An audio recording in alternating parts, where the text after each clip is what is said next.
Embassy proposes that the United States personnel shall have freedom of movement and access to and use of mutually agreed transportation, storage, training, and other facilities required in connection with activities under this agreement.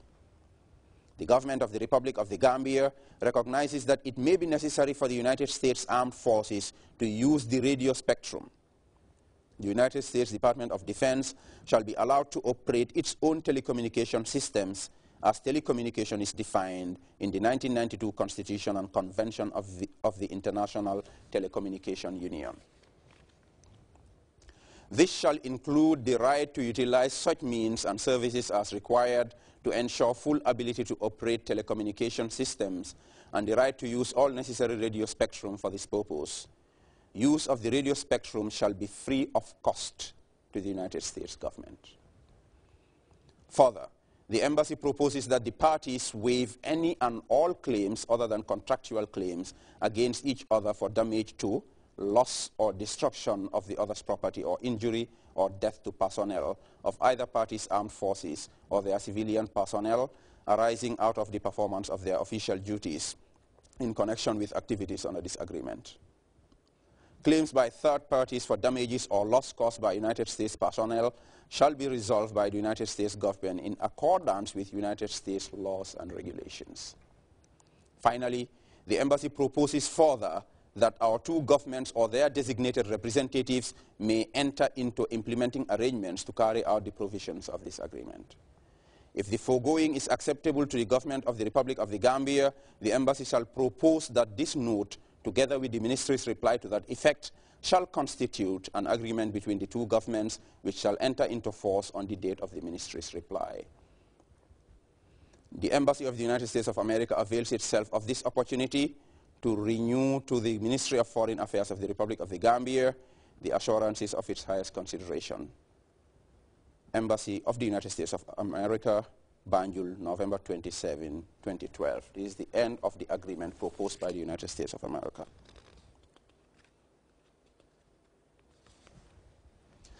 Obviously, knowing our president, this agreement was not only rejected outright, but led to the dismissal of the then Permanent Secretary Ministry of Defense, Mr. Pahari Sambu, who, as it turned out to be, had already approved for signing this agreement that would have led to the total surrender of our sovereignty to the United States of America and, by extension, their cousins, the British. Gambians and the rest of the world should have noticed that any U.S. ambassador to the Gambia who has a strong conscience and determination to tell the truth about the situation in the Gambia to his or her government in Washington is removed unceremoniously before completing his or her tour of duty in the Gambia. The case of these former U.S. ambassadors to the Gambia would buttress this point. Ambassador Jackson McDonald, Ambassador Pamela White, and the latest Ambassador Edward M. Alford, who just recently left and his replacement has not yet taken post.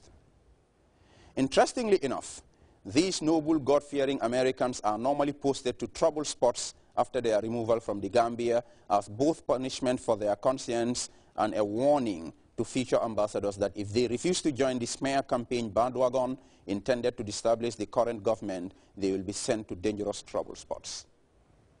This is buttressed by the recent posting to southern Afghanistan of the last U.S. ambassador to the Gambia, Ambassador Alford. These are the facts that have led to this ignoble and satanic smear campaign against the Gambia. We hereby pledge to continue to give you, the Allah-worshipping people of the Gambia and the noble Allah-fearing people with a conscience the world all over, the real reasons behind both the U.S. and British government's hostilities toward the government of the Gambia. We, as Allah-fearing, predominantly Muslim government and country, will never retreat or surrender, as our fate and destiny lie in the mighty hands of the Almighty Allah. Thus, the truth will always prevail. We hereby challenge both the U.S. and British governments to disclose not only to the Gambian public, but the whole world at large, how much they have given the Gambian people annually from 1994 to date. The figures will shock you as the amounts are so infinitesimal. We shall never be recolonized or re-enslaved. With Allah on our side, we fear no human or satanic power on earth. We thank you for your kind attention.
Meeting bi nag tey fii lañ ko defee ndax ku nekk xam ne ne aji dee ma defee kiram lañ ko daan defee ndax mooy yaay compte bu mag waaye bu loxoom jàppee mu ne ma fexeel ba bu meeting bi foog ma ñu defee ko suma kër kon yaakaar naa yéen ñëpp ngeen ñëw rek sant yàlla lañ koy def xanaa luñ koy def rek seet naka la mun a gaawee ni xam ngeen ne yéen jigéen ñi xanaa góor ñi sax ñoo wax waaye yéen jigéen ñi xam ngeen ne moom suma borom kër bi moom bëggu fii soo ne yaa nga dem meeting mu ci wax di wax bëccëg bëggul ma boo dem meeting bëggul ma dem politique waaw te gis ngeen ni lu nekk ñu ngi ko cee am waaye taxul daal mu nangoo di ma bàyyi moo tax na li ñu cee wax wala ñu ko defee man def cee daaw nga xam nga ne bëgg ci politique meeting waaw sama wax du bëri li ma leen bëgg a wax mooy fii muy meeting ci koñ bi ñun ñoo ciy sonn élection ñun ñoo ciy sonn ba ci sànni karta waaw waaye lu ma jaaxal mooy